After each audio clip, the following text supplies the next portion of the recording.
Quereis com dignidade e sabedoria desempenhar o ministério da palavra, proclamando o Evangelho e ensinando a fé católica. Quereis celebrar com devoção e fidelidade os mistérios de Cristo, sobretudo o sacrifício eucarístico, para o louvor de Deus e santificação do povo cristão, segundo a tradição da Igreja. Quereis implorar conosco a misericórdia de Deus em favor do povo a vós confiado, sendo fielmente assíduos ao dever da oração.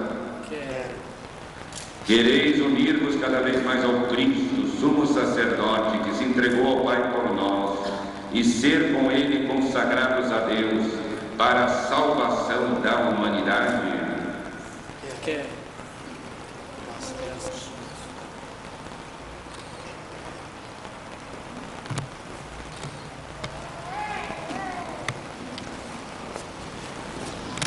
Já trocado, sacerdote daqui a pouco, prometes respeito e obediência a mim e aos meus sucessores.